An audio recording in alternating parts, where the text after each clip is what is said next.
করে দিবেন। তো কিতাবের মধ্যে এত সাহাবীর নাম হলো হযরত আবু যর গিফারী রাদিয়াল্লাহু তাআলা। কিতাবের মধ্যে ওনার অনেক ঘটনা পাওয়া যায়।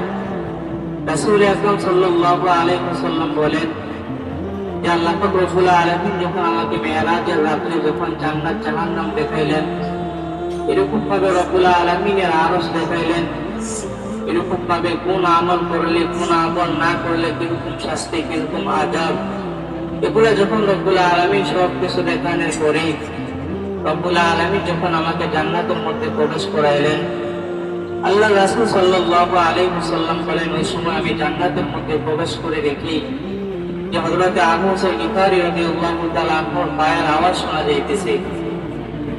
তো আল্লাহ রাসূল সাল্লাল্লাহু আলাইহি ওয়াসাল্লাম বলেন যে আমি যখন মেরাজ শেষ করে যখন দুনিয়ার মধ্যে আগমন করলাম, দুনিয়ার মধ্যে আসলাম, আমি হযরত আবু যর গিফারী রাদিয়াল্লাহু তাআলা আনহুকে বলতেছি, আবু যর, তুমি এরকম দুনিয়ার মধ্যে কি আমল করো যে আমলের বিনিময়ে জান্নাতের মধ্যে আমি তোমার পায়ের আওয়াজ শুনতে পাইছি?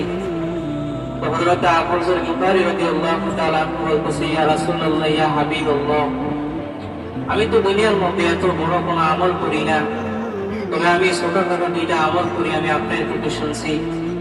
আমার এক নম্বর আমল হলো আমার যখন ওযু ছুইটা যায় আমি তৎক্ষণাৎ ওযু করি নেই এবং 2 রাকাত নামাজ পড়ি নেই। আমার 2 নম্বর আমল হলো আমি সবসময় সূরা ইখলাস নামে একটা সূরা আছে, সূরাটা বেশি বেশি তেলাওয়াত করি।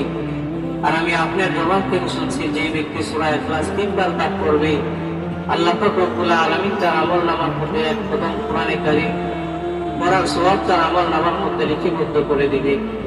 আমি আবু হুরায়রা রাদিয়াল্লাহু তাআলা আনহু দুইটা আমল এত বেশি বেশি করি, এই জন্য হয়তো রব্বুল আলামিন আমাকে এত সম্মান দিয়েছে আর জান্নাতের মধ্যে আপনি আমার পায়ের আওয়াজ শুনতে পাইছেন।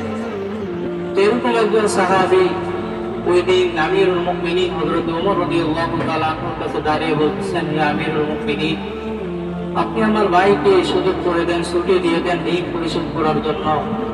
আমার ভাই যদি না আসে তাহলে আমার ভাইয়ের জায়গা আমার মধ্যে আছে, আমাকে আপনি এরকম হত্যা করে ফেলবেন।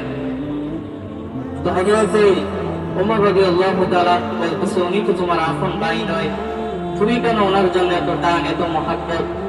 তখন হযরত আবু যর গিফারী রাদিয়াল্লাহু তাআলা বলতেছে, হযরত ওমর,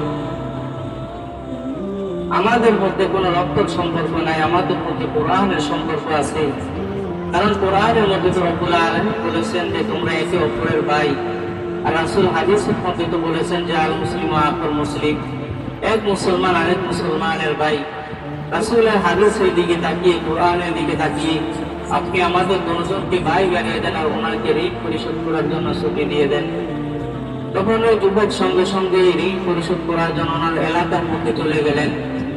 এলাকার মধ্যে গিয়ে উনি ওই ইহুদের